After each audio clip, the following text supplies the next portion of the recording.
तो नमस्कार दोस्तों, एक और वीडियो में आप सभी का स्वागत है। आज की इस वीडियो में मैं बात करने जा रहा हूँ एक और बेहतरीन रोमांटिक कॉमेडी मूवी के बारे में, जो कि इसी सप्ताह में देखने को मिलने वाली है ओटीटी प्लेटफॉर्म पर। जी हाँ दोस्तों, मैं बात कर रहा हूँ एक्टर से जिस मूवी का नाम है मेंटेनेंस रिक्वायर्ड है। जी हाँ दोस्तों, ये मूवी इसी सप्ताह एक तरह से ओटीटी प्लेटफॉर्म प्राइम वीडियो पर रिलीज़ होगी। तो आज की इस वीडियो में हम इसी मूवी के बारे में बात करने जा रहे हैं। इसके pre production, releasing, casting fact, detail update, पूरी इन्फॉर्मेशन इस वीडियो में बताया गया। तो वीडियो को लाइक कर दें, आगे मैं इसकी और इन्फॉर्मेशन आपको बताता हूँ। मेंटेनेंस रिक्वायर्ड एक आगामी रोमांटिक कॉमेडी फिल्म है जिसका निर्देशन और लेखन लेसी उहलेमेयर ने किया है। यह फिल्म चार्ली की कहानी पर आधारित है, जो अपनी पूरी तरह से महिला मैकेनिक की दुकान का पुनर्मूल्यांकन करती है और एक ऑनलाइन विश्वासपात्र ब्यू से बात करती है, जो असल में उसकी व्यावसायिक प्रतिद्वंदी है। यह फिल्म 8 अक्टूबर 2025 को अमेजन एमजीएम स्टूडियो द्वारा अमेजन प्राइम वीडियो मूल फिल्म के रूप में संयुक्त राज्य अमेरिका में रिलीज होने वाली है। घालना मेडेलिन पेत्सच चार्ली के रूप में, जैकब स्किपियो ब्यू के रूप में, एक ऑनलाइन विश्वासपात्र मेडिसन बेली इजी के रूप में, कैटी ओब्रायन कैम के रूप में, निनान्ना सरकिस्माटेओ लेनरोब रोस्चिम गैफिगन मिस्टर मिलर के रूप में। उत्पादन सितंबर 2024 में मेरलाइन पेत्सच और जैकब स्किपियो को फिल्म में अभिनय करने की घोषणा की गई। साथ ही पेत्सच फिल्म का कार्यकारी निर्माता भी होगा। 26 सितंबर को कैटी ओब्रायन और मेडिसन बेली फिल्म के कलाकारों में शामिल हो गए।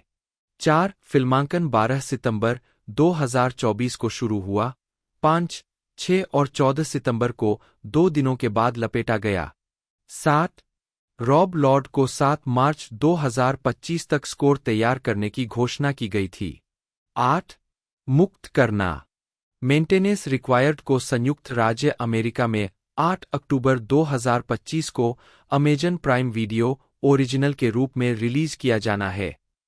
मैडेलाइन ग्रोबेलर पेत्सच, जन्म 18 अगस्त 1994, 4, एक अमेरिकी और दक्षिण अफ्रीकी अभिनेत्री और सोशल मीडिया व्यक्तित्व है।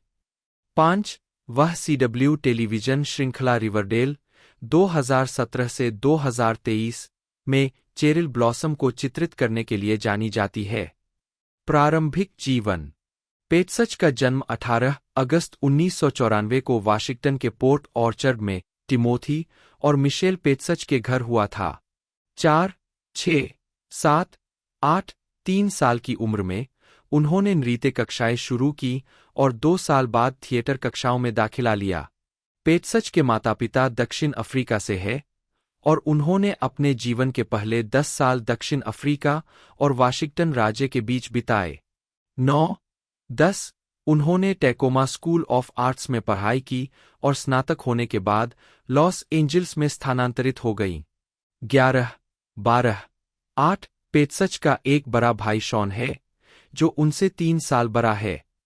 13 आजीविका 2018 में पेत्सच 2014 में कोका कोला के लिए एक राष्ट्रीय विज्ञापन अभियान में दिखाई दी थीं। फरवरी 2016 में उन्हें सीडब्ल्यू के रिवरडेल में चेरिल ब्लॉसम के रूप में लिया गया था। 14 कास्टिंग डायरेक्टर से मिलने के बाद 2015 के अंत से इस भूमिका के लिए पिन किया गया था, जो उस समय लीजेंड्स ऑफ टुमारो पर काम कर रहे थे। 15 श्रृंखला का फिल्मांकन उसी वर्ष सितंबर में शुरू हुआ। इसका प्रीमियर 26 जनवरी 2017 को हुआ और 7 सीजन के बाद 23 अगस्त 2023 को समाप्त हुआ। 16, 17 मार्च 2017 में वह फिल्म पोलरॉयड के कलाकारों में शामिल हुई, जो 2019 में रिलीज हुई थी। 18 जनवरी 2019 में यह घोषणा की गई थी। 19, 20 हॉरर फिल्मों the hive 2014, the curse of sleeping beauty 2016, Polaroid 2019, sightless 2020, Jen 2022 और द स्ट्रेंजर्स फिल्म श्रृंखला में पेत्सच के प्रदर्शन ने उन्हें चीख रानी के रूप में ख्याति दिलाई है। अप्रैल 2018 में पेत्सच ने सनग्लासेस कंपनी प्रिवी रेवॉक्स के साथ मिलकर अपना सनग्लासेस कलेक्शन जारी किया। 21 पेत्सच का एक यूट्यूब चैनल है जिसमें उन्होंने बताया कि इसे शुरू करने की प्रेरणा उन्हें इसलिए मिली ताकि उनके प्रशंसक अभिनय के अलावा उनकी असली शख्सियत को जान सकें। 22 व्यक्तिगत जीवन। 14 साल की उम्र में पेटसच ने शाकाहारी होने के नाते अपनी बात रखनी शुरू कर दी थी। 23 क्योंकि उनका पालनपोषण शाकाहारी परिवार में हुआ था, उन्होंने पेटा के लिए एक जागरूकता अभियान में भी भाग लिया है। 24 2017 की शुरुआत से फरवरी 2020 तक पेटसच संगीतकार ट्रेविस मिल्स के साथ रिश्ते में थीं। 25 अगस्त 2022 से पेटसच संगीत प्रबंधक एंथनी ली के साथ रिश्ते में है। 26 मार्च 2025 तक उन्हें टाइगा से जोड़ा गया है। जैकब मुंतज स्किपियो बटा एसपीआईओ बटा 2 एक ब्रिटिश अभिनेता और लेखक है। स्किपियो के अभिनय करियर की शुरुआत टेलीविजन में some girls, BBC, teen age the bell rings, Disney और व्हाइट टीथ, चैनल 4 में प्रमुख भूमिकाओं के साथ हुई। 4 2016 में स्किपियो ने सीपीओ प्रोडक्शंस की सहस्थापना की। 5 उस समय में उन्होंने काउबॉयज एंड एंजेल्स 2016 और द राइटर्स ग्रुप 2018 में लघु फिल्में लिखीं और उनमें अभिनय किया, जिनका प्रीमियर कांसकोर्ट मेट्रेज और लंदन में ब्रिटिश फिल्म इंस्टीट्यूट में हुआ। उद्धरण वांछित। 2020 में उन्होंने आदिल एल अरबी और बिलाल फल्लाह द्वारा निर्देशित और विल स्मिथ और मार्टिन लॉरेंस द्वारा अभिनीत action comedy bad boys for life में अरमांडो एरेटास की भूमिका निभाई। उन्होंने इसके सीक्वल 2024 की action comedy bad boys ride और डाई में भी इसी भूमिका के लिए वापसी की, जिसका निर्देशन भी आदिल और बिलाल ने ही किया था। स्किपियो का जन्म इस्लिंगटन, लंदन, इंग्लैंड में हुआ था और उनका वंश इंडोगुयाना है। 6 स्किपियो ने हाईगेट में Saint Michael church of England primary school में पढ़ाई की, फिर मसवेल हिल में फोर्टिसमेरे स्कूल में अपनी पढ़ाई जारी रखी और एसेक्स विश्वविद्यालय में अपनी शिक्षा पूरी की, जहां उन्होंने फिल्म और साहित्य में कला स्नातक की डिग्री हासिल की।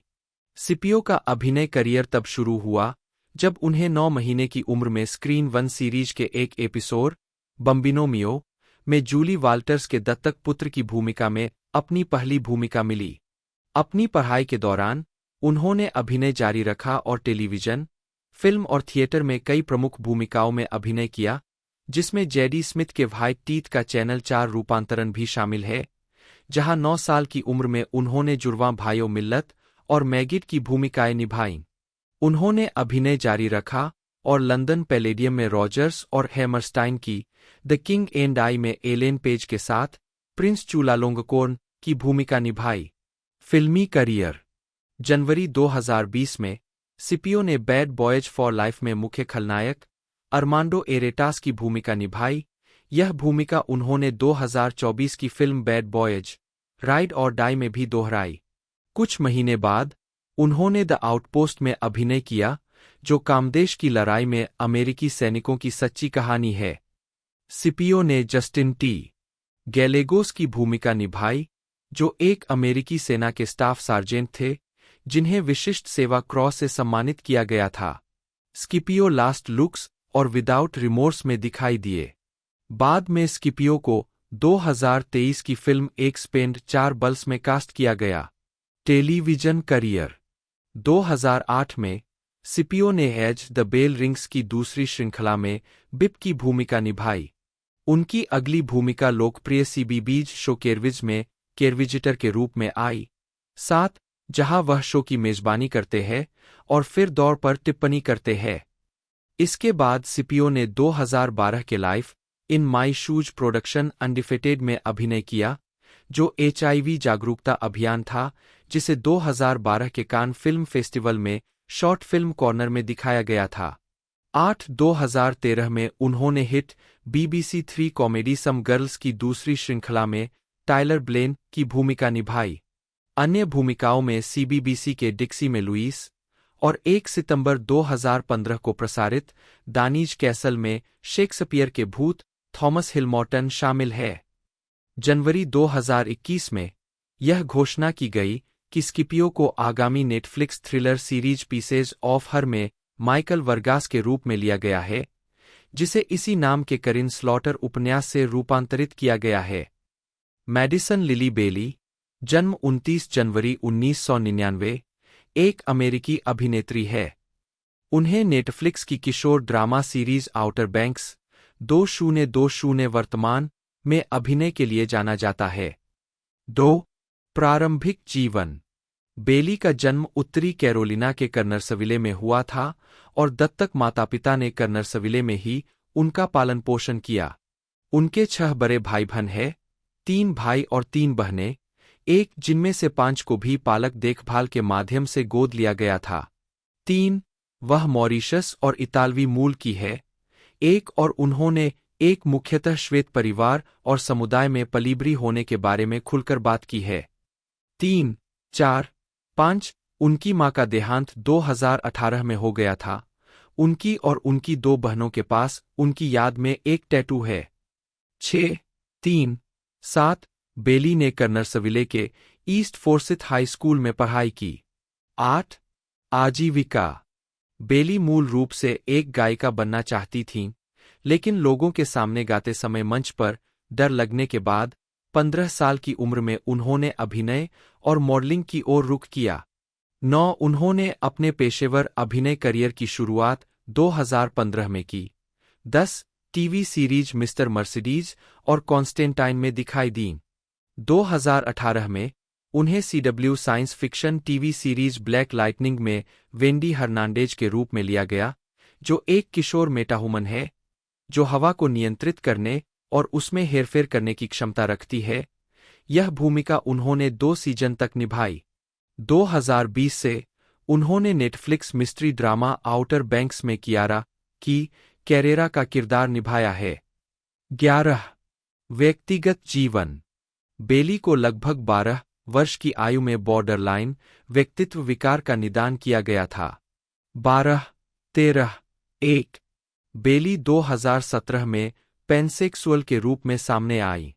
2020 से 2025 तक वह सेवानिवृत्त बास्केटबॉल खिलाड़ी मारिया लिनी के साथ रिश्ते में थीं। 3, 5, 14 उन्हें अपना मेकअप खुद करने में मजा आता है और वे फेंटी ब्यूटी के विज्ञापन अभियानों में दिखाई दी है। कैटी एम ओब्रायन 2 एक अमेरिकी अभिनेत्री है। उन्हें लव लाइज ब्लीडिंग में body builder Jackie, The Mandalorian के दूसरे और तीसरे सीजन में imperial communication officer Elia Kane, Syfy के जॉम्बी शो जेड नेशन में जॉर्ज, 3 द CW की सुपरहीरो सीरीज ब्लैक लाइटनिंग में major Sara Gray, Agents of SHIELD में Kimball, Antman and the Wasp, Quantumania में जेंटोरा और Mission Impossible the Final Reckoning में Kodiak की भूमिकाओं के लिए जाना जाता है। प्रारंभिक जीवन। ओब्रायन मिश्रित नस्ल की है, उनके वंश का रंग काला और सफेद है। 4 ओब्रायन ने 5 साल की उम्र में मार्शल आर्ट सीखना शुरू किया और 9 साल की उम्र में शोरई गोजू रेयू कराटे में ब्राउन बेल्ट हासिल की। 5 अपनी युवावस्था के दौरान उन्होंने कई खेल कार्यक्रमों में और एक तालवादक के रूप में संगीत कार्यक्रमों में भी भाग लिया। 6 उन्होंने इंडियाना यूनिवर्सिटी ब्लूमिंगटन में मनोविज्ञान और जर्मनिक अध्ययन में स्नातक की उपाधि प्राप्त की। 7 वह विश्वविद्यालय के लघुरूप इम्प्रोव ट्रूप हुसनफर्स्ट की पहली सदस्यों में से एक थीं। उन्होंने विश्वविद्यालय के कैडेट ऑफिसर प्रोग्राम के माध्यम से कानून प्रवर्तन प्रमाणन प्राप्त किया। विश्वविद्यालय में उन्होंने US हाप्किडो फेडरेशन के माध्यम से हाप्किडो में ब्लैक बेल्ट प्राप्त की। 8 स्नातक होने के बाद वह इंडियाना के कार्मेल में कार्मेल पुलिस विभाग में 7 साल तक पुलिस अधिकारी रहीं, जिसमें विभाग की संकट हस्तक्षेप टीम भी शामिल थी, जो मनोविकृति, अवसाद, अल्जाइमर और ऑटिज्म जैसी विभिन्न स्थितियों वाले व्यक्तियों की मदद करने में विशिष्ट थी। 9 उन्होंने अपना निजी प्रशिक्षक प्रमाणन प्राप्त किया और बॉडी बिल्डिंग फिगर प्रतियोगिताओं में प्रतिस्पर्धा करना शुरू किया। 10 और इंडी एक्टर्स अकादमी में प्रशिक्षण लिया। 11 उन्होंने सितंबर 2014 और मई 2015 में 2 बार फिगर में प्रतिस्पर्धा की, लेकिन खर्च के कारण रुक गई और क्योंकि वह कुछ अन्य प्रतियोगियों की तरह स्टेरॉयड नहीं लेना चाहती थीं। 12 2016 में ओब्रायन फिल्म और टेलीविजन में अपना करियर बनाने के लिए लॉस एंजल्स चली गईं। किसी भूमिका की तलाश में उन्होंने कैलिफोर्निया विश्वविद्यालय, Los Angeles martial arts programme में काम किया, जहां उन्होंने आत्मरक्षा कक्षाओं में मदद की और हाप्किडो कार्यक्रम का निर्देशन किया। इसी कार्यक्रम के माध्यम से उन्होंने मैथाई और ब्राजीलियाई जिउजित्सु का भी अध्ययन किया। 9. आजीविका। ओब्रायन की पहली टेलीविजन भूमिका एएमसी के द वॉकिंग डेड में कैटी नामक एक उद्धारकर्ता की थी। 13. इसके बाद Halt and Catch Fire, Tosh dot शूने और How to Get Away with Murder में भूमिकाएं निभाईं। एपिसोड की आवश्यकता। 2018 में ओब्रायन ने comedy action series Z Nation में अपनी पहली नियमित भूमिका निभाई, जहां उन्होंने जॉर्ज की भूमिका निभाई, जो सर्वनाश के एक उभरते हुए नेता थे। 2019 में वह सीडब्ल्यू सीरीज ब्लैक लाइटनिंग में एएसए की प्रतिपक्षी मेजर सारा ग्रे के रूप में दिखाई दीं। वह एचबीओ के वेस्टवर्ल्ड के सीजन 3 में भी दिखाई दीं। 2020 में ओब्रायन को एलिया केन के रूप में लिया गया, जो star wars series the Mandalorian के सीजन 2 और 3 में एक प्रमुख आवर्ती चरित्र था। 14. उन्हें मार्वल सिनेमैटिक यूनिवर्स में दिखाया गया था, 2020 में एजेंट्स ऑफ शील्ड में किम्बॉल के रूप में, और 2023 में एंटमैन एंड द वास्प क्वांटमैनिया में क्वांटम दायरे में स्वतंत्रता सेनानियों के नेता जेंटोरा के रूप में एक प्रमुख भूमिका में। 14. वह उन कई अभिनेताओं में से एक है जो स्टार वार्स और मार्वल दोनों फ्रेंचाइजी में दिखाई दिए हैं। 15. 2022 में यह घोषणा की गई कि ओब्रायन क्रिस्टन स्टीवर्ट के साथ लव लाइज ब्लीडिंग में अभिनय करेंगी, जो उनकी पहली प्रमुख फिल्म भूमिका होगी। 16. यह फिल्म 8 मार्च 2024 को A24 द्वारा सिनेमाघरों में रिलीज की गई। 17. मार्च 2024 में O'Brien mission Impossible the Final reckoning के कलाकारों में शामिल हुई, जिसमें उन्होंने एक अमेरिकी नौसेना गोताखोर की भूमिका निभाई। यह फिल्म 23 मई 2025 को रिलीज हुई। 18. व्यक्तिगत जीवन। 2016 में लॉस एंजल्स जाने के कुछ समय बाद ओब्रायन की मुलाकात अपनी पार्टनर काइली ची से एक स्टूडेंट फिल्म प्रोजेक्ट के सेट पर हुई। यह जोड़ा लॉस एंजल्स में साथ रहता है और जुलाई 2020 में शादी कर ली। 19. उन्हें क्रोहन रोग है और लव लाइज ब्लीडिंग की शूटिंग के बाद उनकी आंत की सर्जरी हुई थी। इनान्ना सार्किस एक कनाडाई अभिनेत्री है। प्रारंभिक जीवन और करियर। सर्किस का जन्म हैमिल्टन, ओंटारियो में हुआ था। उनके पिता सीरिया से थे और उनके पिता मूल रूप से असीरियन थे। वे दंत चिकित्सक थे और उनकी मां बुल्गारियाई थीं। उनकी मां बुल्गारिया में सर्जन हुआ करती थीं। दोनों अपने बच्चों के लिए एक नया जीवन शुरू करने के लिए कनाडा आ गए और अपनी पारिवारिक कंपनी शुरू करने से पहले बैंक्वेट हॉल में बर्तन साफ करने का काम करते रहे। 3, 4, 5. सर्किस ने स्प्रिंट के साथ एक अभियान में भाग लेने के लिए एक समझौता किया। 6. सर्किस ने WWE के साथ मिलकर मिस नॉर्थ नामक एक किरदार बनाया। 7. और WWE परफॉर्मेंस सेंटर 8 का दौरा किया, जहां उन्होंने फिल्मांकन किया। उन्होंने नवंबर में 20वीं सेंचुरी फॉक्स की action spy comedy Kingsman the golden circle के प्रचार के लिए एक डिजिटल अभियान में भी अभिनय किया। 9. व्यक्तिगत जीवन। सितंबर 2020 में उद्धरण वांछित सर्किस ने एक बेटी को जन्म दिया, जो उसके 3 साल के प्रेमी मैथ्यू नोस्का के साथ उसका पहला बच्चा था।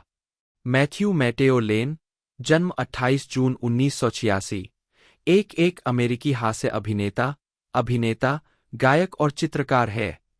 उन्होंने the late show with Stephen Colbert, late night with Seth Meyers और HBO के क्रैशिंग में अपनी उपस्थिति दर्ज कराई है। स्टैंड अप कॉमेडी में उनके काम के लिए लेन को द एडवोकेट द्वारा LGBT आइकॉन, इनोवेटर्स और डिसरप्टर्स में से एक के रूप में मान्यता दी गई थी। 2. प्रारंभिक जीवन और शिक्षा। मैथ्यू लेन का जन्म 1986 में डेस प्लेन्स, इलिनॉइस में हुआ था। 3. और उनका पालनपोषण अर्लिंगटन हाइट्स में हुआ और वे शिकागो के नॉर्थ साइड में रहते थे। 4. अपनी मां के माध्यम से लेन मैक्सिकन और इतालवी वंश का है। 5. इतालवी पक्ष एग्रीजेंटो और मेसिना, सिसिली से उत्पन्न हुआ है। 6.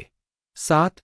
उनके पिता वियतनाम युद्ध के दिग्गज है और आयरिश वंश के हैं। 8. 7. उन्हें उनके इतालवी परिवार द्वारा मैथ्यू के इतालवी समकक्ष माटेओ उपनाम दिया गया था। 7. लेन, जो समलैंगिक है, का एक बड़ा भाई भी समलैंगिक है। वह अंग्रेजी, इतालवी, स्पेनिश और फ्रेंच बोलते हैं और उन्होंने हाई स्कूल में जर्मन का अध्ययन किया है। 7. लेन ने 15 साल की उम्र में गायन कोच निक फाल्को के अंतर्गत ओपेरा गाना शुरू किया। 7. शिकागो के school of the art institute में उन्होंने तेलचित्रकला और ड्राइंग का अध्ययन किया। 4. 9. लेन ने शिकागो लौटने से पहले एक तेलचित्रकार और ओपेरा गायक के रूप में उम्ब्रिया 7 में 5 महीने तक कला का अध्ययन किया। 6. उन्होंने 2009 में ललित कला स्नातक की उपाधि प्राप्त की। 10. आजीविका। एक गायक के रूप में लेन ने 2011 में शिकागो के ओपन माइक पर अपना कॉमेडी करियर शुरू करने से पहले बॉयज टाउन के बार में परफॉर्म किया था।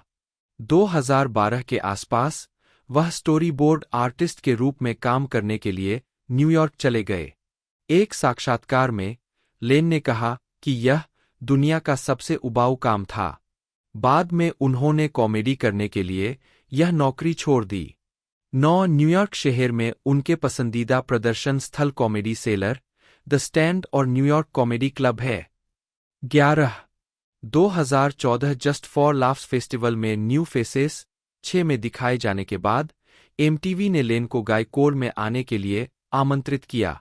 वह 2015 से 2018 तक गर्लकोर पर एक कमेंटेटर थे।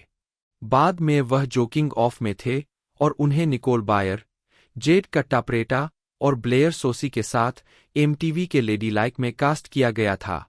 लेन The Nightly Show with Larry Wilmore में किम डेविस के बारे में एक सेगमेंट के लिए एक पैनल पर थे। 4. 2018 में लेन ने मॉन्ट्रियल में जस्ट फॉर लाफ्स फेस्टिवल में द एथनिक शो में इटली का प्रतिनिधित्व किया। 6.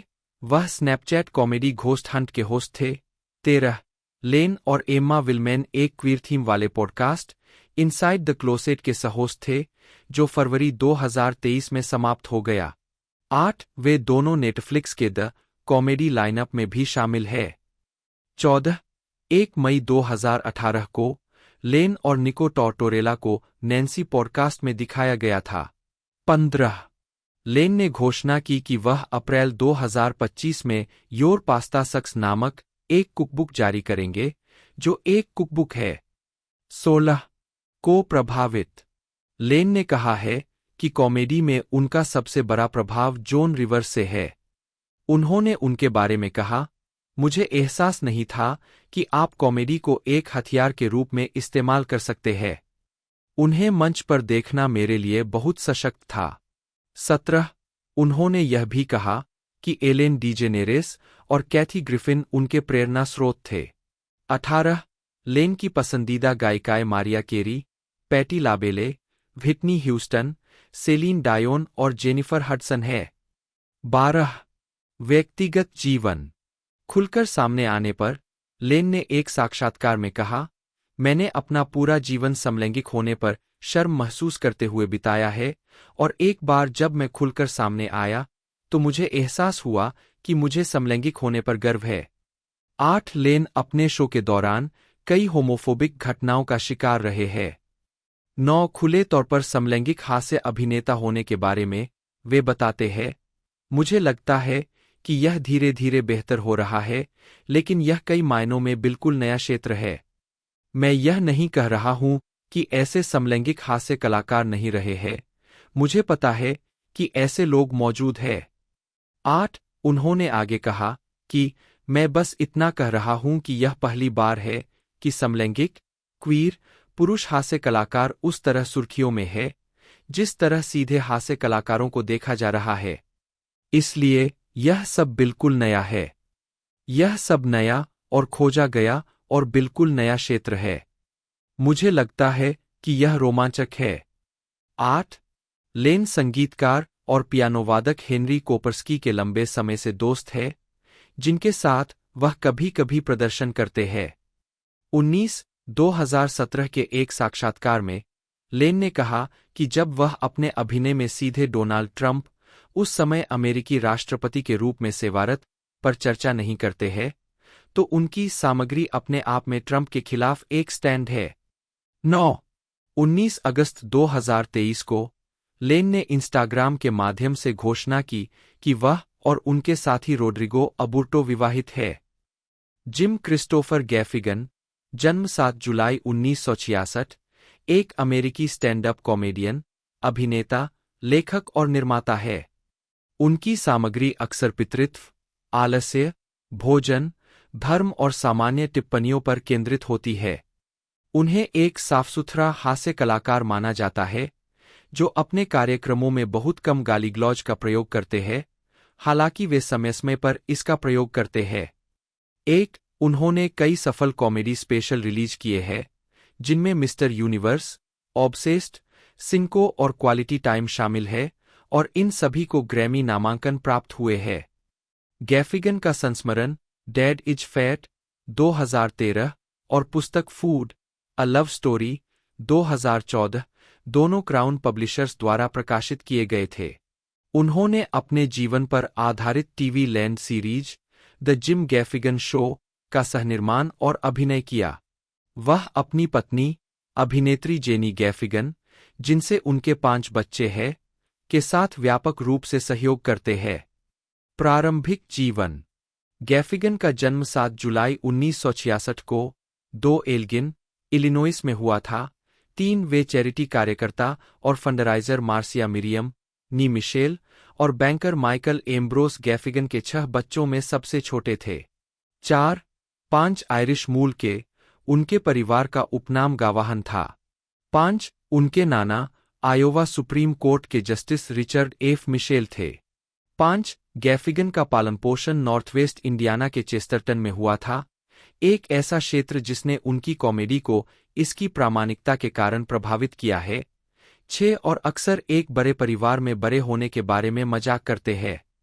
7 उनकी मां सुई के काम में निपुण थीं और उन्हें 1985 में अमेरिकन नीडल पॉइंट गिल्ड से मूल डिजाइन और शिल्प कौशल के लिए राष्ट्रीय पुरस्कार मिला था। 8 गैफिगन के पिता 1991 में अपनी सेवानिवृत्ति तक 15 वर्षों तक इंडियाना के मर्केंटाइल नेशनल बैंक के अध्यक्ष और सीईओ थे। 9 एक पूर्व सेमिनरियन, वह स्थानीय दान कार्यों में भी सक्रिय रूप से शामिल थे। 10 1999 में फेफड़ों के कैंसर से उनकी मृत्यु हो गई। 10 गैफिगन के पिता अपने परिवार में कॉलेज जाने वाले पहले व्यक्ति थे। 11 और उन्होंने अपने बच्चों को ऐसे करियर की तलाश करने के लिए प्रोत्साहित किया जिसमें नौकरी की सुरक्षा का वादा किया गया हो।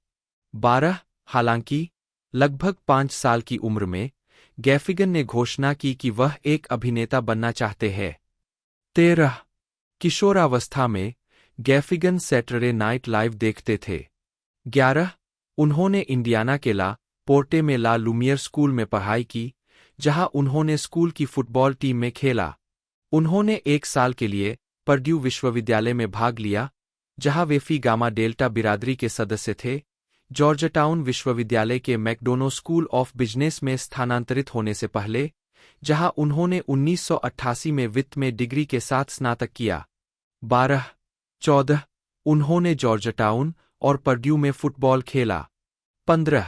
16 हालांकि उन्हें वित्त का अध्ययन करने से नफरत थी, उन्होंने स्नातक होने के बाद थोड़े समय के लिए मुकदमेबाजी सलाहकार के रूप में काम किया और वह इसमें बहुत खराब थे। 17 आजीविका स्टैंड-अप में 2008 में गैफिगन का प्रदर्शन। गैफिगन 1990 में कॉमेडी करने के लिए न्यूयॉर्क चले गए। 14 एक ऐसा कदम जो उनके साथी होजियर डेविड लेटरमैन के प्रति प्रशंसा से प्रेरित था। 18 उन्होंने दिन में विज्ञापन में काम किया। 12 और रात में अभिनय की कक्षाएं लीं। 18 इस दौरान उन्हें ब्लॉकबस्टर वीडियो के एंटरटेनमेंट स्क्वाड विज्ञापनों की श्रृंखला में लिया गया। 19 उनका करियर तब शुरू हुआ जब उनके अभिनय वर्ग के एक दोस्त ने उन्हें एक स्टैंड अप सेमिनार लेने की चुनौती दी, जिसके अंत में एक लाइव सेट की आवश्यकता थी। 7-13 उन्हें स्टैंड अप से प्यार हो गया। 7 और उन्होंने शाम की अभिनय कक्षाओं के बाद रात में कॉमेडी क्लबों में खेलना शुरू कर दिया। गैफिगन के स्टैंड अप करियर के पहले 7 वर्षों में उन्होंने विभिन्न शैलियों को आजमाया, जिनमें एंग्री कॉमेडी से लेकर इम्प्रेशन और आवाजें शामिल थीं। 1980 के दशक में अपने चरम के बाद लाइव कॉमेडी में गिरावट आई और केबल टेलीविजन की बढ़ती लोकप्रियता से यह और प्रभावित हुआ। 7-6 साल तक डेविड लेटरमैन के साथ द लेट शो के लिए नियमित रूप से ऑडिशन देने के बाद 20 गैफिगन ने 1999 में शो में एक सफल स्टैंड अप रूटीन किया। 21-22 और उनका करियर उड़ान भर गया। 18 गैफिगन की शैली काफी हद तक अवलोकनात्मक है। उनके कुछ मुख्य विषय आलस्य, भोजन और पितृत्व है। उनका प्रसिद्ध हॉट पॉकेट रूटीन एक विज्ञापन से प्रेरित था जिसे उन्होंने देखा था और जिसे उन्होंने सैटरडे नाइट लाइव स्केच समझ लिया था। 13 वह अक्सर एकालाप करते हैं। उदाहरण के लिए, ऊंची आवाज में वह किसी ऐसे व्यक्ति का चित्रण कर सकते हैं जो अपने प्रदर्शन पर नकारात्मक प्रतिक्रिया दे रहा हो। अपने 2012 के विशेष कार्यक्रम मिस्टर यूनिवर्स में डायरिया का मजाक करने के बाद उन्होंने आवाज का इस्तेमाल यह कहने के लिए किया था, वाकई वह डायरिया के चुटकुलों का इस्तेमाल कर रहे हैं। 23 उन्होंने कहा है, वह अंदर की आवाज दर्शकों के साथ मेरा संबंध है। 13 डुलूथ न्यूज ट्रिब्यून के साथ एक साक्षात्कार में उन्होंने बताया कि उन्होंने किशोरावस्था में ही अपनी आवाज को विकसित करना शुरू कर दिया था, जब वह लोगों की मौजूदगी में उनके लिए बात करके उन्हें निहत्था कर देते थे। 24 उन्होंने कहा कि उन्होंने अपने करियर के शुरुआती दिनों में इसका इस्तेमाल उपद्रवियों से बचने के लिए भी किया था, जब कॉमेडी क्लब अधिक लड़ाकू हुआ करते थे। 24 उन्होंने अपने करियर के शुरुआती दिनों में गालियां दी और अधिक किशोरों को आकर्षित करने की उम्मीद में अपने लेबल के अनुरोध पर अपने comedy album doing my time में गालियां जोड़ी। 25 उन्होंने अब अपने रूटीन से काफी हद तक गालियां हटा दी है, क्योंकि उन्हें लगता है कि उनका विषय गालियों के लिए उपयुक्त नहीं है और इससे उनके चुटकुलों को गढ़ने में लगने वाला प्रयास कम हो गया। पॉकेट्स 42-43 केक और बेकन शामिल है। 23 अपवित्रता से बचने की उनकी प्रवृत्ति ने मिश्रित प्रतिक्रियाएं आकर्षित की है। एक आलोचक ने उनकी तुलना फुल हाउस युग के बॉब सेगेट, जिन्होंने 1990 के दशक के पारिवारिक शो में अभिनय किया था, से की, जिसे गैफिगन ने अपमान के रूप में लिया। 25 द अटलांटिक में हैम्पटन स्टीवंस ने लिखा कि गैफिगन स्टैंड अप के लिए एक महत्वपूर्ण तत्व का समर्थन करते हैं, जिसे लेनी ब्रूस ने छीन लिया था, अपरिहार्य लेकिन स्पष्ट रूप से भुला दिया गया विचार कि हास्य कलाकारों का कोई दायित्व नहीं है कि वे उत्तेजक, सामयिक, सामाजिक रूप से जागरूक या कुछ और हों, लेकिन मजेदार हों। 23 अभिनय मैंने अपना सेट पूरा किया, स्टेज से उतरा और उन्होंने कहा कि कार्यकारी निर्माता आपसे अपने कार्यालय में मिलना चाहते हैं। मुझे लगा कि शायद कुछ अच्छा होगा। मुझे लगा कि शायद देव चाहते हैं कि मैं एक लेखक बनूं, लेकिन वे चाहते थे कि मैं अपना खुद का शो विकसित करूं। जिम गैफिगन लाफ स्पिन साक्षात्कार 2005-7 1990 के दशक में जब गैफिगन का कॉमेडी करियर ठप पड़ गया, तो उनके एक दोस्त ने उन्हें विज्ञापनों के लिए ऑडिशन देने का सुझाव दिया, जो लाभदायक साबित हुआ। 7 वह 200 से ज्यादा टीवी विज्ञापनों में नजर आ चुके हैं, 25 जिनमें रोलिंग रॉक से लेकर सैटर्न, क्रिसलर और ESPN तक शामिल है। उनकी सर्वव्यापकता के कारण उन्हें 1999 में बिजनेस वीक द्वारा सेल्समैन ऑफ द ईयर का खिताब मिला। 44 उन्होंने कॉमेडी समूह द मिस्टेक्स के हिस्से के रूप में 2007 के सुपर बाउल के लिए सिएरा मिस्ट के 3 विज्ञापनों में भी काम किया। 45-46 वह साथी हास्य कलाकार माइकल इयान ब्लैक के साथ सिएरा मिस्ट के लिए एक विज्ञापन श्रृंखला में दिखाई दिए। 47 1999 में the late show with David Letterman में अपनी पहली उपस्थिति के बाद गैफिगन को मेजबान द्वारा वेलकम टू न्यूयॉर्क नामक एक सिटकॉम विकसित करने के लिए चुना गया था, जिसमें उन्होंने क्रिस्टीन बारांस्की के साथ सहाभिनय भी किया था। 11 सकारात्मक समीक्षाओं के बावजूद शो को इसके पहले सीजन के बाद रद्द कर दिया गया था। 48 2000/2001 के टीवी सीजन के दौरान वह सीबीएस पर द एलेन शो के कलाकार सदस्य थे, जो एलेन डीजेनरेस का दूसरा सिटकॉम था। वह 2001 के सनडांस फिल्म फेस्टिवल के लिए चुनी गई 2 फिल्मों में दिखाई दिए, सुपर ट्रूपर्स और 30 ईयर्स टू लाइफ। वह दैट 70s शो में दिखाई दिए और टीबीएस के मूल सिटकॉम माई बॉयज के नियमित कलाकार सदस्य थे। 2008 में वह माइक मायर्स अभिनीत फिल्म द लव गुरु में दिखाई दिए। 49 2009 में गैफिगन ने HBO comedy series flight of the Conchords के एक एपिसोड में मरे हेविट के सबसे अच्छे दोस्त की भूमिका निभाई। उसी वर्ष बाद में वह सैम मेंडेस निर्देशित drama comedy away we go और किशोर कॉमेडी 17 अगेन में दिखाई दिए। 11 जून 2009 को Gaffigan the tonight show with Conan O'Brien में दिखाई दिए। वह लॉ एंड ऑर्डर के एपिसोड फ्लाइट और रियलिटी बाइट्स और law and order criminal intent के स्माइल एपिसोड में दिखाई दिए।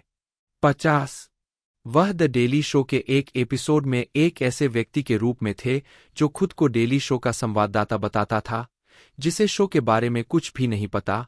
वह इसे द जॉन डेली शो कहता है और बस जॉन स्टीवर्ट के साथ दिखना चाहता है। यह 2009 की व्हाइट हाउस गेट क्रैश घटना की पैरोडी थी। उद्धरण वांछित गैफिगन ब्रॉडवे पर दैट चैंपियनशिप सीजन में दिखाई दिए, जो मार्च 2011 में शुरू हुआ, जिसमें Brian Cox, Chris Noth, Kiefer Sutherland और जेसन पैट्रिक उनके साथ थे।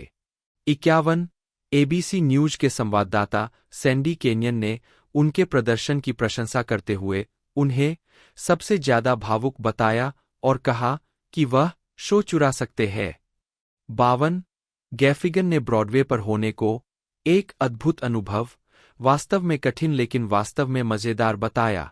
13 गैफिगन ने शिया लाबेओफ की 2013 की लघु फिल्म howardcantor.com में अभिनय किया था, जिसकी सामग्री बाद में पता चली कि वह ज्यादातर डैनियल क्लोज के 2007 के ग्राफिक उपन्यास जस्टिन एम डेमियानो से चुराई गई थी। 53 द डेली बीस्ट को दिए एक साक्षात्कार में इस घटना पर विचार करते हुए गैफिगन ने कहा, स्टैंड अप की दुनिया में चोरी से बड़ा कोई पाप नहीं है, इसलिए आप चोरी से जुड़ना नहीं चाहते। लेकिन उन्होंने आगे कहा, मुझे इसके बारे में कोई बुरी भावना नहीं है, क्योंकि मुझे नहीं लगता कि लोगों को लगता है कि मेरा इससे कोई लेना देना है।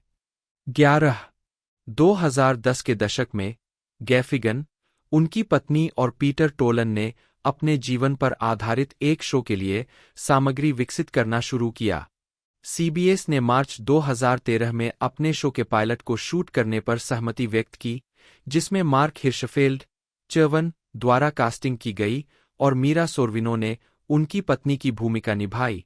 12 लेकिन अंततः इस परियोजना को पारित कर दिया।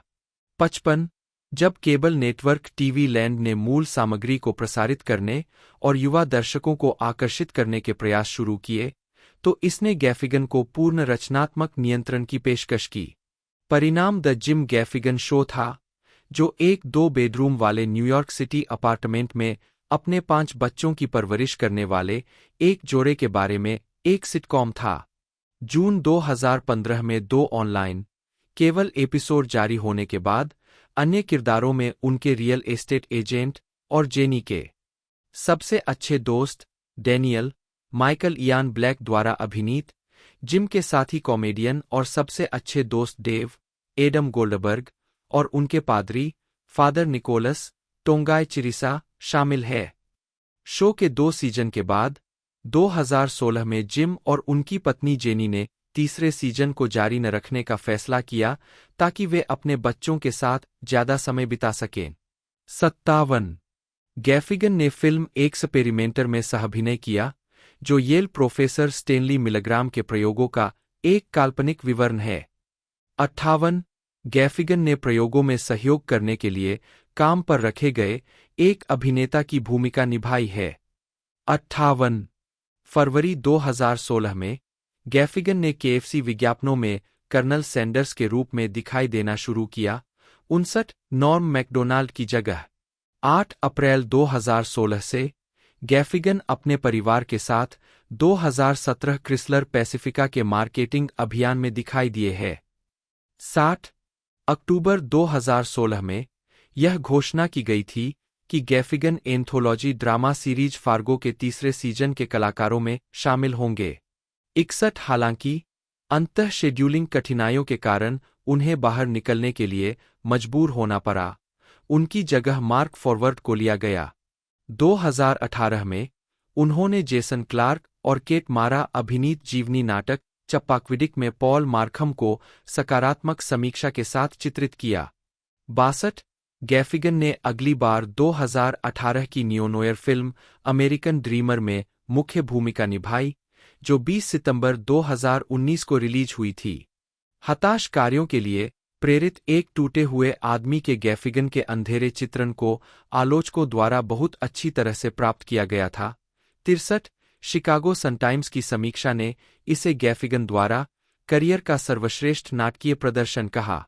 64 गैफिगन ने माइकल अल्मेरेडा की 2020 की फिल्म टेस्ला में जॉर्ज वेस्टिंगहाउस का किरदार निभाया था। 2020 में गैफिगन को स्टारगर्ल के दूसरे सीजन में थंडरबोल्ट की आवाज प्रदान करने की घोषणा की गई थी। 66 सीजन 3 तक भूमिका सेठ ग्रीन को सौंप दी गई। जनवरी 2021 में वह डिज्नी के पीटर पैन एंड वेंडी में मिस्टर स्मी के रूप में शामिल हुए। 67 2021 में गैफिगन ने पिक्सर फिल्म लुका में लोरेंजो पगुरो को आवाज दी। 68 2024 में गैफिगन ने उपराष्ट्रपति पद के लिए डेमोक्रेटिक उम्मीदवार टिम वाल्ज की भूमिका निभाने के लिए सैटरडे नाइट लाइव पर आना शुरू किया। 69 वाल्ज के उनके चित्रण की व्यापक रूप से प्रशंसा हुई। 70 71 72 एनिमेशन गैफिगन अपने वॉइस ओवर काम के लिए भी जाने जाते हैं। उन्होंने 2005 से 2008 तक कॉनन ओब्रायन के साथ पेल फोर्स में अपने एनिमेटेड संस्करण को आवाज दी थी। उन्होंने animated show Bob's Burgers, Shorty McShorts shorts, WordGirl और star versus the forces of evil और animated feature duck duck goose के किरदारों को भी आवाज दी है। 2004 में गैफिगन की स्टैंड अप सामग्री कॉमेडी सेंट्रल की एनिमेटेड श्रृंखला शॉर्टिस वॉचिन शॉर्टिस में प्रदर्शित की गई थी। अक्टूबर 2005 में उन्होंने एक लाइव कॉमेडी सेंट्रल स्पेशल फिल्माया, जो अगले जनवरी में प्रसारित हुआ। 7 और comedy album DVD beyond the पेल बन गया। रूटीन में मुख्य रूप से भोजन और अमेरिकी खाने की आदतों के बारे में सामग्री शामिल थी, और कॉमेडियन ने अनजाने में डंकिन डोनट्स के भविष्य के मेनू आइटम की भविष्यवाणी की। ग्लेज्ड डोनट ब्रेकफास्ट सैंडविच, जबकि अमेरिका के खाने की आदतों के भविष्य पर टिप्पणी की। 27 उनका 2009 का एल्बम किंग बेबी भी एक टेलीविजन विशेष था, जिसे ऑस्टिन, टेक्सास में उनके द सेक्सी टूर के अंत में फिल्माया गया था। 28 4 साल बाद 14 मार्च 2013 को गैफिगन को वॉल स्ट्रीट जर्नल द्वारा क्लीन का राजा नामित किया गया। 25 फरवरी 2012 को गैफिगन ने वाशिंगटन डीसी के वार्नर थिएटर में 1 घंटे का stand up special mister universe tape किया। 30 इसे ग्रैमी के लिए नामांकित किया गया था।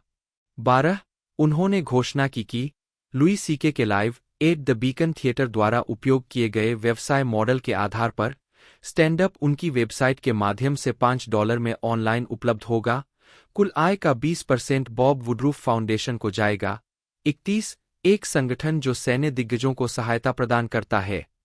32 पोलस्टार के अनुसार 2012 में वे अमेरिका में सबसे ज्यादा कमाई करने वाले 10 कॉमेडियन में से एक थे।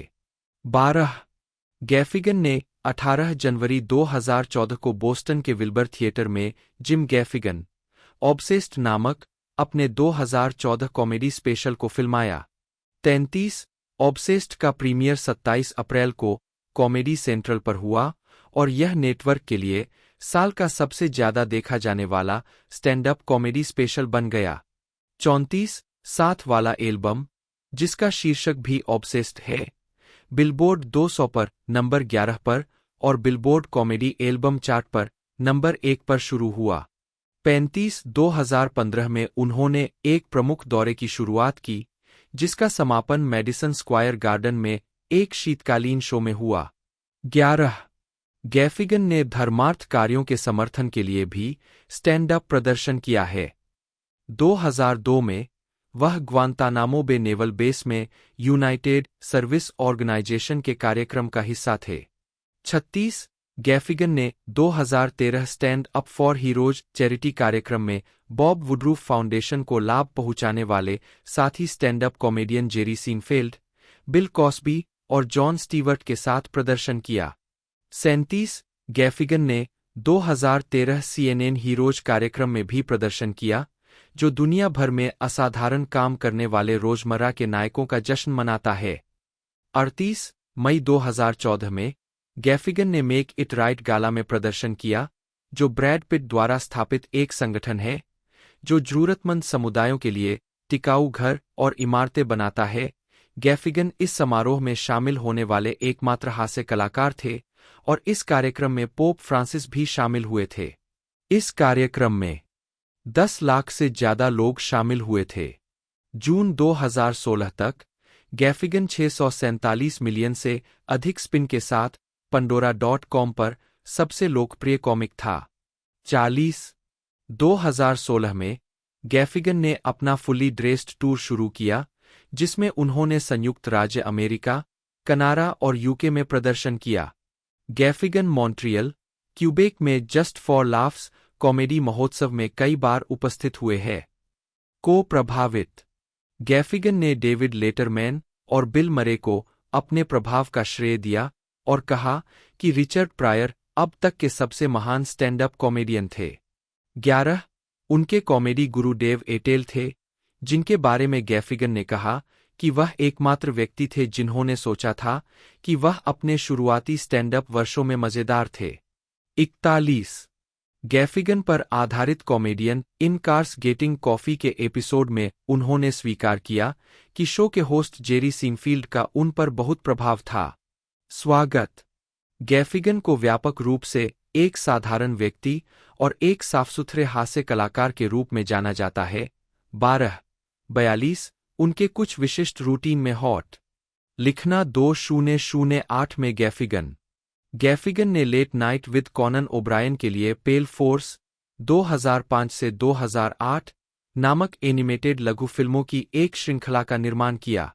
इन एनिमेटेड रेखाचित्रों में गैफिगन और ओब्रायन सुपरहीरो के रूप में दिखाई दिए, जो अपनी बेहद गोरी त्वचा के साथ अपराध से लड़ते हैं। 23 इस श्रृंखला को 2007 में उत्कृष्ट ब्रॉडबैंड कार्यक्रम हास्य श्रेणी में डेटाइम एमी के लिए नामांकित किया गया था। 74 गैफिगन के मजाकिया चुटकुलों ने उन्हें ट्विटर पर 2.5 मिलियन से ज्यादा फॉलोअर्स दिलाए हैं। 75 उन्हें 2012 में रोलिंग स्टोन द्वारा ट्विटर पर 25 सबसे मजेदार लोगों में से एक के रूप में सूचीबद्ध किया गया था। 76 2013 में गैफिगन ने डैड इज फैट नामक पुस्तक प्रकाशित की, जिसका शीर्षक उनके सबसे बड़े बेटे द्वारा 4 या 5 साल की उम्र में ड्राई रेस बोर्ड पर लिखे गए पहले पूरे वाक्य से लिया गया था। गैफिगन ने एक साक्षात्कार में याद करते हुए कहा, उसने मुझे यह पुस्तक दिखाई और मैं हंसा और फिर मैंने उसे गोद लेने के लिए रख दिया। 43 यह पुस्तक उनके बच्चों के पालन पोषण से संबंधित निबंधों और उनके अपने बचपन की यादों का संग्रह है। 77 इस पुस्तक के समर्थन में वह NPR के वीकेंड एडिशन, ABC के द व्यू और MSNBC के मॉर्निंग जो में दिखाई दिए, न्यूयॉर्क में BA में भाषण दिया और नॉनस्टॉप बस यात्रा की, जो फादर्स डे पर समाप्त हुई। 78 इसने न्यूयॉर्क टाइम्स बेस्ट सेलर सूची में 5वें नंबर पर शुरुआत की और 3 महीने तक सूची में बना रहा। 79 80 पुस्तक को आलोचकों से ठंडी समीक्षा मिली। किर्कस रिव्यूज ने पुस्तक के बारे में कहा कि यह शायद ही कोई अभूतपूर्व कॉमेडी सामग्री है, लेकिन पुस्तक गैफिगन के प्रशंसकों को पसंद आएगी। 81 इंडियानापोलिस बिजनेस जर्नल के लू हैरी ने कहा कि जिम गैफिगन की पुस्तक में कोई नई जमीन नहीं तोड़ी गई है। डैड इज फैट आपकी गर्मियों की पढ़ने की पुस्तकों में एक मजेदार इंटरमेजो होनी चाहिए। 82 ऑडियोबुक के बारे में जिसे गैफिगन ने पढ़ा, ऑडियोफाइल ने कहा कि उनका प्रदर्शन उनके लगभग भावशून्य कॉमेडी प्रस्तुति और एक परेशान माता-पिता को व्यस्त रखने के लिए आवश्यक ऊर्जा के बीच सही संतुलन बनाता है। 83 गैफिगन ने कॉमिक निबंधों की दूसरी किताब लिखने के लिए जून 2013 में क्राउन पब्लिशिंग के साथ करार किया। किताब फूड ए लव स्टोरी 2014 की शरद ऋतु में रिलीज हुई। 84 85 86 पब्लिशर्स वीकली ने कहा कि किताब बहुत सारी हंसी से भरपूर है। 87 किर्कस रिव्यूज ने टिप्पणी की कि गैफिगन किसी तरह बिना ज्यादा मीठा हुए साफ काम करने में कामयाब हो जाते हैं और हर पन्ने पर हंसी बिल्कुल सही तरीके से परोसी गई है। 88 साथ में दी गई ऑडियोबुक के बारे में लाइब्रेरी जर्नल ने कहा, मजाकिया कमेंट्री चुटकुलों और मजेदार कहानियों से भरपूर है जो श्रोताओं को पूरे समय मुस्कुराने पर मजबूर कर देंगी और कभी-कभी जोर से हंसने पर मजबूर कर देंगी। 89 अपनी पत्नी अभिनेत्री जेनी नोथ से मिलने से पहले गैफिगन ज्यादातर अकेले ही लिखते थे। हालांकि अपने पहले शो वेलकम टू न्यूयॉर्क पर काम करते हुए वे अभिभूत हो गए और उनसे तब उनकी दोस्त इनपुट मांगे। हालांकि शुरुआत में उन्हें सहयोगी रखने में हिचकिचाहट थी, लेकिन जैसे जैसे उनका रिश्ता बढ़ता गया, नोथ की उनके लिए सामग्री लिखने की क्षमता भी बढ़ती गई। शादी के बाद उन्होंने अपने बढ़ते परिवार के पालन पोषण के लिए खुद को समर्पित करने के लिए अपनी युवा थिएटर परियोजना शेक्सपियर ऑन द प्लेग्राउंड के साथ अपना काम छोड़ दिया और एक शो में उनके द्वारा लिखे गए एक चुटकुले से खूब हंसी आने के बाद उन्होंने और जिम ने और अधिक सहयोग करना शुरू कर दिया। उद्धरण वांछित, वह धीरे धीरे जिम की मुख्य सहलेखिका के पद पर आसीन हुई और अब वे पूर्ण लेखन साझेदार है। बियॉन्ड द पेल के बाद से जिम के सभी कॉमेडी प्रयासों में, जिसमें उनकी 2 किताबें और एक टेलीविजन शो शामिल है, वह एक श्रेय प्राप्त लेखिका और या कार्यकारी निर्माता रही है। 55 वह दैट चैंपियनशिप सीजन में अपने प्रदर्शन के दौरान उन्हें प्रशिक्षण देने का श्रेय भी जिम को देते हैं। 13 मीडिया में उपस्थिति, गैफिगन ने 2013 में एनपीआर रेडियो क्विज कार्यक्रम वेट डोंट टेल मी में भाग लिया था। 43 वह सीबीएस संडे मॉर्निंग पर एक नियमित टिप्पणीकार भी है, जिसके लिए उन्होंने 2016 में डेटाइम एमी जीता था। व्यक्तिगत जीवन 2025 ट्रिबेका महोत्सव में जिम गैफिगन ने 2003 में अभिनेत्री जीनी गैफिगन नी नॉथ से शादी की। 12 उनकी 2 बेटियां और 3 बेटे हैं। उनके सबसे बड़े बच्चे मारे का जन्म 2 मई 2004 को हुआ था। दूसरे बच्चे जैक का जन्म 27 नवंबर 2005 को परिवार के घर पर हुआ था। उनके तीसरे बच्चे केटी लुइस का जन्म 10 मई 2009 को न्यूयॉर्क शहर न्यूयॉर्क में हुआ था। उनके चौथे बच्चे माइकल का जन्म 19 जून 2011 को परिवार के घर पर हुआ था। उनके सबसे छोटे बच्चे पैट्रिक का जन्म 27 सितंबर 2012 को हुआ था। 7 लोगों का परिवार न्यूयॉर्क शहर के मैनहट्टन बरो में 2 बेडरूम वाले अपार्टमेंट में रहता था। अपने परिवार से जुड़े रहने के लिए गैफिगन शहर में काम करते हुए भी सोने के समय की रस्में निभाने की कोशिश करते हैं। 24 बताया जाता है कि दौरे पर जाते समय वह अपने परिवार को भी साथ ले जाते हैं। जैक ने कई मौकों पर अपने पिता के शोज में ओपनिंग की है। गैफिगन एक प्रैक्टिसिंग कैथोलिक है और उन्होंने कहा है कि वह रविवार को काम करने से बचते हैं। 24 हालांकि उन्होंने मजाक में कहा है कि उनकी पत्नी उनसे इतनी ज्यादा धर्मपरायण है कि उनकी तुलना में वह एक शिया कैथोलिक लगती है। 92, 93, 94 वह और उनका परिवार मैनहट्टन के सेंट पैट्रिक ओल्ड कैथेड्रल में मास में शामिल होते हैं, जहां उनकी और उनकी पत्नी की शादी भी हुई थी और जहां उनके बच्चों का बपतिस्मा हुआ था। 95, 96, 97 मई 2016 में उन्होंने और उनकी पत्नी ने कैथोलिक यूनिवर्सिटी ऑफ अमेरिका में दीक्षांत भाषण दिया। 98 उन्होंने मई 2018 में अपनी पत्नी के अल्मा मेटर मार्क्वेट यूनिवर्सिटी में भी दीक्षांत भाषण दिया। दोनों को स्नातक समारोह के हिस्से के रूप में डॉक्टर ऑफ ह्यूमेन लेटर्स की मानद उपाधि मिली। 99 2019 में गैफिगन ने अपने एक स्टैंड अप शो में मोरियोरी फर्स्ट मिथक का समर्थन करने के बाद सोशल मीडिया पर माफी मांगी थी। इस मिथक में झूठा दावा किया गया है कि माओरी ने मोरियोरी को न्यूजीलैंड के पहले लोगों के रूप में विस्थापित किया था और इसका इस्तेमाल श्वेत उपनिवेशवादियों के उपनिवेशवाद को सही ठहराने के लिए किया गया है।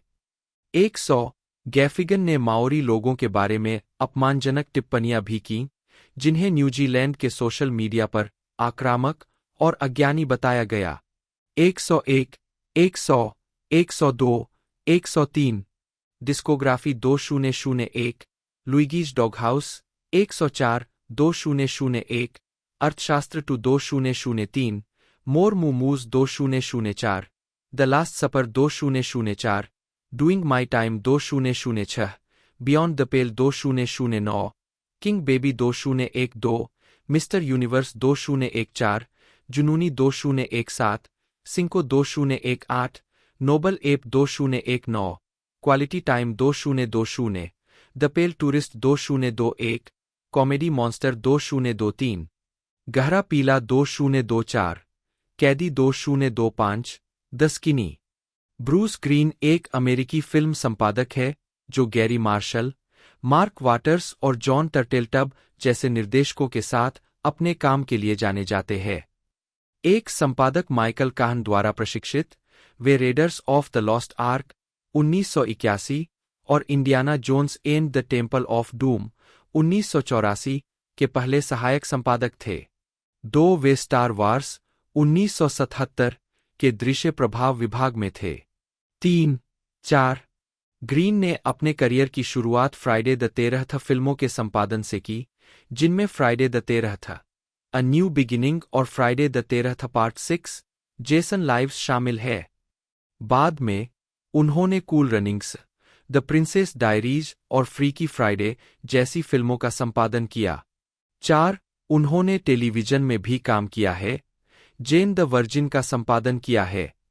5 ब्रूस हॉलीवुड के मोशन पिक्चर एडिटर्स गिल्ड के निदेशक मंडल में थे। 6 फिल्मोग्राफी प्ली परतवर्ष शीर्षक निदेशक 1985 शुक्रवार 13 एक नई शुरुआत टेनी स्टाइनमैन प्राइम रिस्क माइकल फार्कस 1986 अप्रैल मूर्ख दिवस फ्रेड वाल्टन शुक्रवार 13वां भाग 6 जेसन जीवित है Tom McLoughlin 1987 square dance Daniel Petrie 1988 punchline David Seltzer 19893 भगोरे Francis Veber 1990 young guns Geoff Murphy घर में आपका स्वागत है। Roxy Carmichael Jim Abrahams 1991 doctor Randa Haines 1993 लुप्त होना जॉर्ज स्लुइजर कूल रनिंग सजॉन टर्टेलटॉब 1994 आउटफील्ड में एंजल्स विलियम डियर 1995 जब आप सो रहे थे Jon Turteltaub 1996 if by Sybil Bennett घटना Jon Turteltaub 1997 home alone 3 Raja Gosnell 1999 दूसरी बहन Gary Marshall way bride Gary Marshall 2000 बरी माँ का घर राजा गोस्नेल स्पिन चक्र स्कॉट मार्शल 2001 राजकुमारी की डायरी गैरी मार्शल 2002 गुरुडेजी von Scherler Mayer 2003 freaky Friday Mark Waters 2004 Helen का पालन पोषण गैरी मार्शलत princess diaries 2 royal engagement Gary Marshall 2005 स्वर्ग की तरह Mark. Oxford dictionary of literary terms romantic comedy को उन कॉमेडीज के लिए एक सामान्य शब्द के रूप में परिभाषित करती है जो मुख्यतः युवा प्रेमियों की नासमझियों और गलतफहमियों को हल्के फुल्के और सुखद अंत के साथ प्रस्तुत करती है, जिसमें आमतौर पर गंभीर व्यंग्य से परहेज किया जाता है।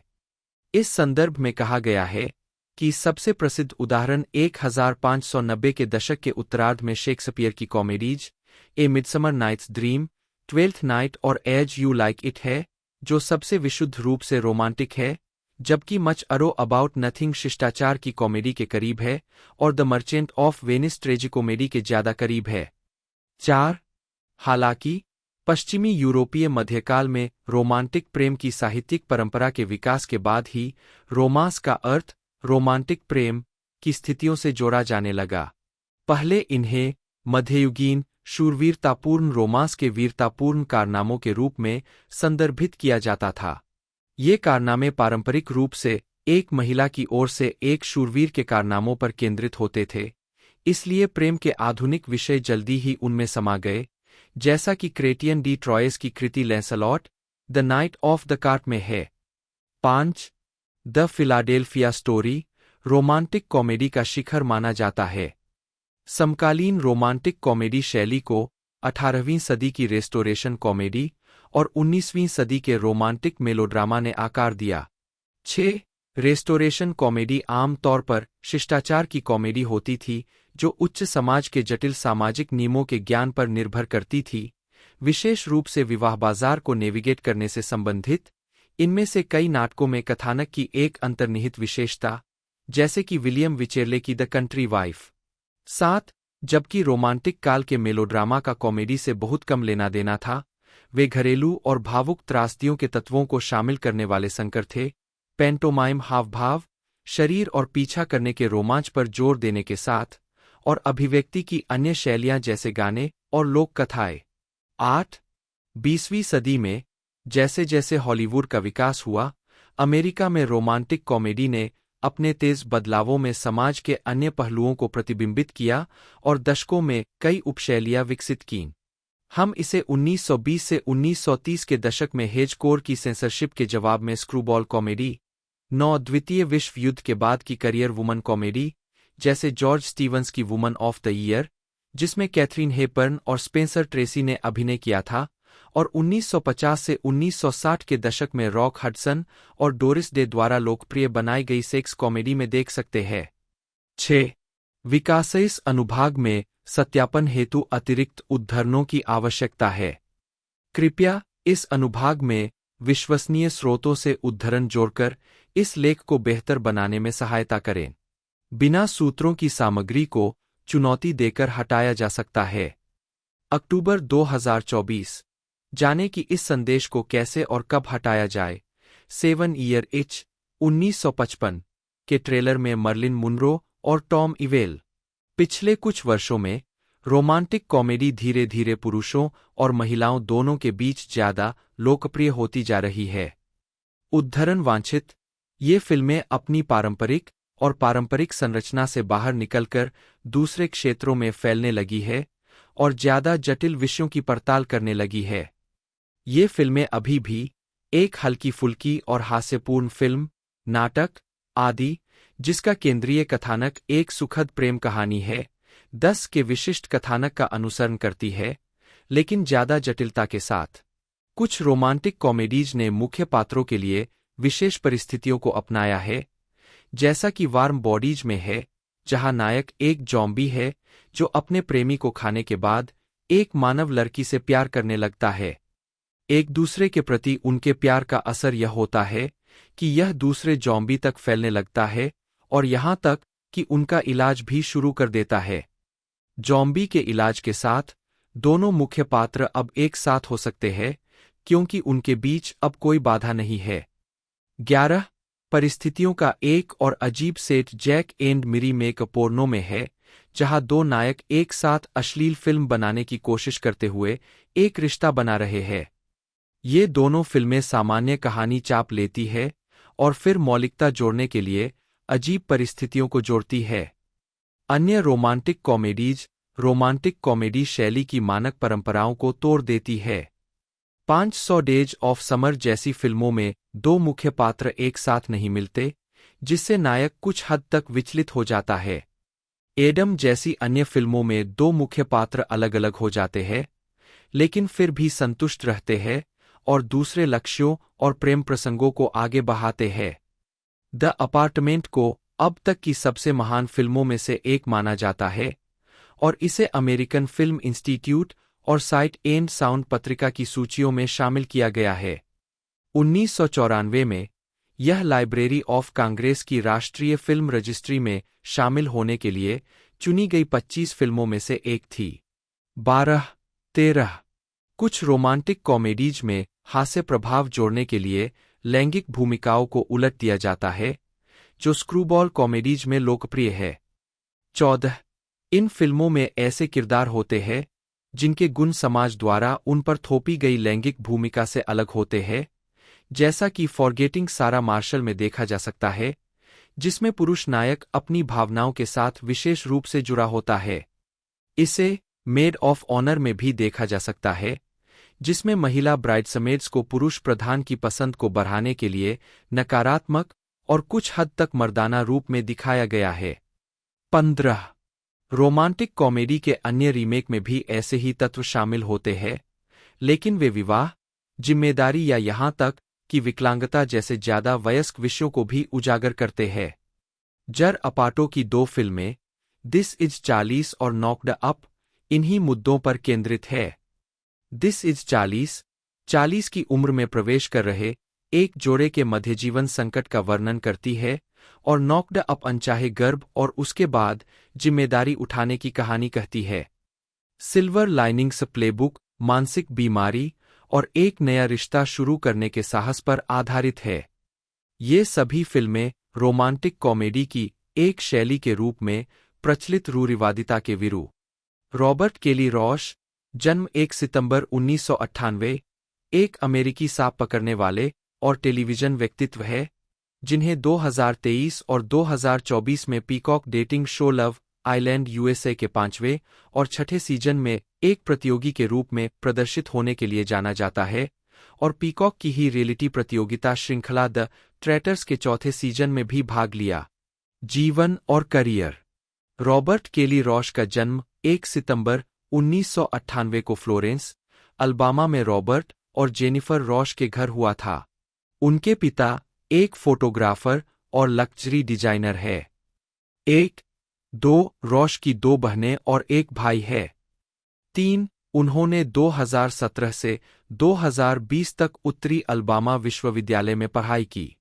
4 एक उत्साही वन्यजीव विशेषज्ञ और सांपों के विशेषज्ञ, रॉश सरीसृपों और उनके आवासों से जुड़े अपने अनुभव सोशल मीडिया, खासकर टिकटॉक पर साझा करते हैं, जहां उनके 2 मिलियन से ज्यादा फॉलोअर्स हैं। अगस्त 2023 में उन्होंने 16वें दिन श्रृंखला के कासा अमोर ट्विस्ट के हिस्से के रूप में लव आइलैंड यूएसए विला में प्रवेश किया। 5 वह मुख्य विला में जगह पाने के लिए प्रतिस्पर्धा करने वाले 6 प्रतियोगियों में से एक थे, लेकिन उनका चयन नहीं हुआ और बाद में 21वें दिन उन्हें बाहर कर दिया गया। 7 रॉश प्रतियोगियों की मूल सूची के हिस्से के रूप में जून 2024 में श्रृंखला में लौट आए। 8 उन्होंने शुरुआत में डे 1 पर लीह केटअप के साथ जोड़ी बनाई और उनकी जोड़ी दर्शकों के बीच जल्दी ही लोकप्रिय हो गई। हालांकि एंड्रिया कार्मोना के विला में प्रवेश करने के बाद उन्होंने केटअप के साथ अपने रिश्ते को समाप्त कर दिया, जिसके कारण दर्शकों और प्रशंसकों की प्रतिक्रिया हुई। 9, 10, 11 कुछ मीडिया आउटलेट्स ने रॉश को इस फैसले के लिए खलनायक करार दिया। 12 कार्मोना के विला से बाहर होने के बाद रॉश ने अन्य संबंधों की तलाश शुरू की और इसी क्रम में Cassidy Laurano, Liv Walker, Daniela Ortiz Rivera और कैसी कैस्टिलो के साथ संबंध बनाए। 13, 14 कोई सार्थक संबंध न मिलने पर जनता से सबसे कम वोट मिलने के बाद उन्हें 30वें दिन विला से बाहर कर दिया गया। हालांकि कार्मोना के साथ उनका एक करीबी रिश्ता बन गया था, लेकिन रॉश ने विला के बाहर अपने रिश्ते को आगे नहीं बढ़ाने का फैसला किया। 15 जून 2025 में रॉश को रियलिटी प्रतियोगिता श्रृंखला द ट्रैटर्स के 4थे सीजन के लिए मुख्य कलाकारों के हिस्से के रूप में घोषित किया गया था। रोमांटिक कॉमेडी फिल्मों की एक परंपरा असामान्य या हास्यपूर्ण परिस्थितियों में 2 संभावित रोमांटिक पार्टनर्स की एक काल्पनिक मुलाकात में मनोरंजन का तत्व है, जिसे रोजर एबर्ट, 16 या एसोसिएटेड प्रेस की क्रिस्टी लेमायर 17 जैसे फिल्म समीक्षकों ने मीट क्यूट स्थिति कहा है। मीट क्यूट के दौरान पटकथा लेखक अक्सर दो संभावित पार्टनर्स के बीच व्यक्तित्व या विश्वासों के शुरुआती टकराव, किसी शर्मनाक स्थिति या किसी हास्यास्पद गलतफहमी या गलत पहचान की स्थिति को दर्शाकर असहजता की भावना पैदा करते हैं। कभी-कभी इस शब्द का प्रयोग बिना हाइफन के मीट क्यूट या क्रिया मीट क्यूट के रूप में किया जाता है। रोजर एबर्ट मीट क्यूट की अवधारणा को इस प्रकार परिभाषित करते हैं, जब लड़का लड़की से एक प्यारे अंदाज में मिलता है। उदाहरण के तौर पर, वे लॉस्ट एंड फाउंड में मीट क्यूट का हवाला देते हैं, जिसमें जैक्सन और सेगल स्विट्जरलैंड में अपनी कारों से एक दूसरे को टक्कर मारते हैं। ठीक होने के बाद वे स्की करते समय एक दूसरे से टकराकर फिर से मीट क्यूट करते हैं। अंततः वे प्यार में पड़ जाते हैं। तो ये मूवी एक तरह से रिलीज़ होगी 8 अक्टूबर 2025 को, इसी सप्ताह में। और लेंथ की बात कर ले, लगभग 100 मिनट की इसकी टोटल मूवी की लेंथ हमें देखने को मिली है। और मेन बेस इसे ये एक तरह से यूनाइटेड स्टेट में बनाया गया है और मेन बेस लैंग्वेज इसकी इंग्लिश है। बाकी हिंदी के अंदर भी इसे डब करके रिलीज़ किया जाएगा। आप इसे OTT पर एंजॉय कर पाओगे। बाकी मैंने पूरी इन्फॉर्मेशन इसकी बता दी है। वीडियो आपको अच्छी लगी हो तो लाइक कीजिएगा। मिलता है दोस्तों अगले वीडियो में।